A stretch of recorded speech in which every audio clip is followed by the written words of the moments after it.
হুম, আসসালামু আলাইকুম। আমরা এই মুহূর্তে আমাদের সামনে মাইক্রো ওভেন রাখা আছে। আমরা মাইক্রো ওভেনের ক্লাস করতেছি। তো মাইক্রো ওভেনের ক্লাসের পর্যায়ে সবাইকে মোটামুটি একটা ধারণা দেওয়া হয়েছে।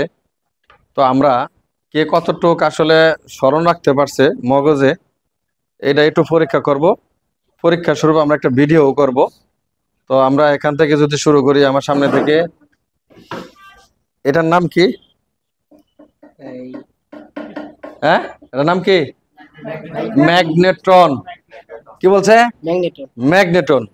তারপরে নিচের এটার নাম কি? ট্রান্সফরমার, কি transformer? Power transformer. Power transformer. Zahid খুব অনেক ভালো পারে। জাহিদ এদিকে আসো। জাহিদ, এটার নাম কি? হ্যাঁ, থার্মো কাট আউট। বাহ, এ তো ছোট হইলো, অনেক ভালো বোঝে। Thermo cut out. আচ্ছা, আর হিটার কোথায়? তুমি কত হিটার কোথায়? হিটার এই জায়গায়। আচ্ছা, ব্লোয়ার ফ্যান আছে এখানে? কোনটা? এটা ব্লোয়ার ফ্যান। আচ্ছা, মোটামুটি আমাদের এখানে 3টা মাইক্রো ওভেন আছে। 3টা মাইক্রো ওভেনের মধ্যে একটা একদম সম্পূর্ণ অরিজিনাল সার্কিট, আর 2টা হলো মডিফাই সার্কিট।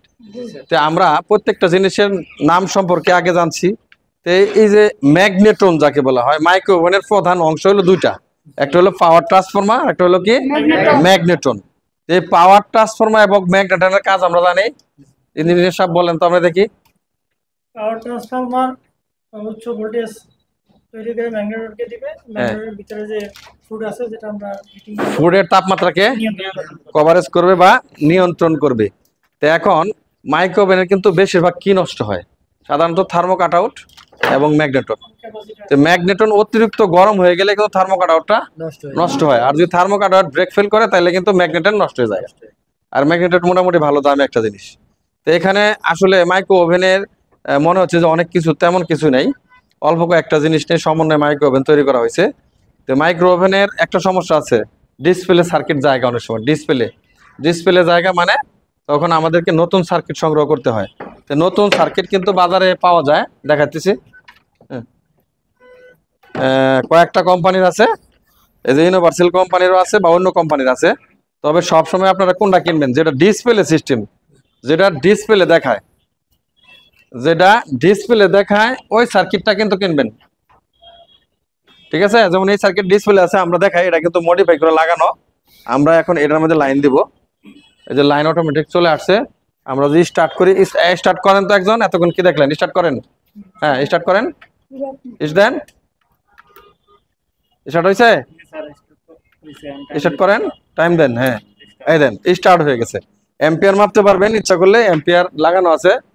এখন কিন্তু মাইক্রো ওভেনটা চালু হয়ে গেছে। এটা কিন্তু লাগানো সার্কিট, ডিসপ্লে সহ। আপনি কত দিচ্ছেন দেখা যাচ্ছে যে এখানে কত দিচ্ছেন, কত 1 মিনিট দিচ্ছেন।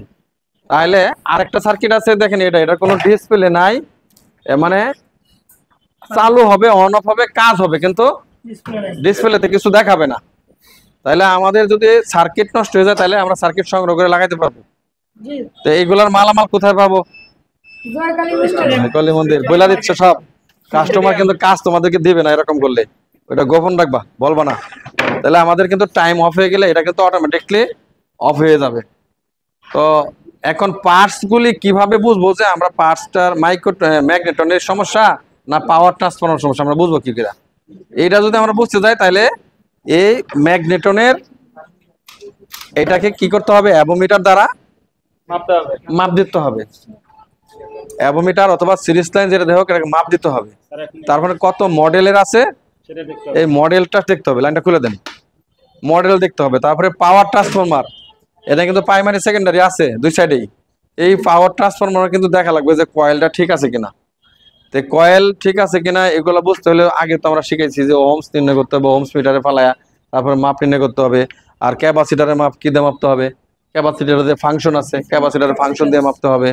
আর ব্লোয়ার ফ্যান মোটর, এটা তো ছোট্ট একটা কয়েল, এটা কাটা গেলে তো সহজে সিরিজ চেক করা যাবে। তারপরে আছে কি থার্মো কাট আউট।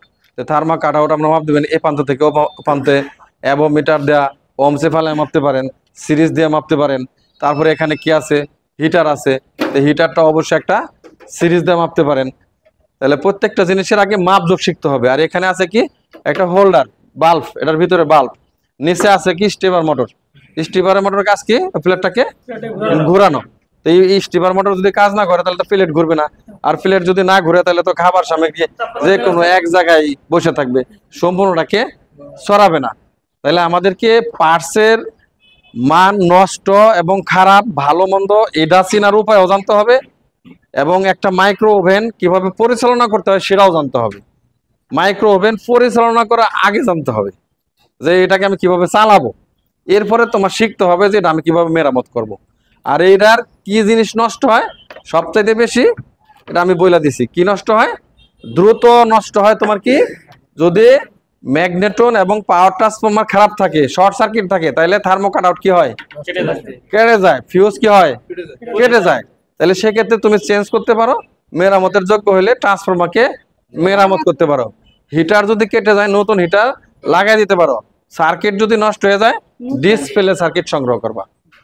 তবে ডিসপ্লে সার্কিট কিভাবে সংগ্রহ করবা এগুলোর মধ্যে কিন্তু ডায়াগ্রাম ভালো করে দেওয়া নাই, তবে একটু বুঝে নিতে হবে। ঠিক আছে, ডায়াগ্রামটা ভালো করে দেওয়া নাই, তারপরে একটু বুঝে নিতে হবে, বুঝে লাগাইতে হবে।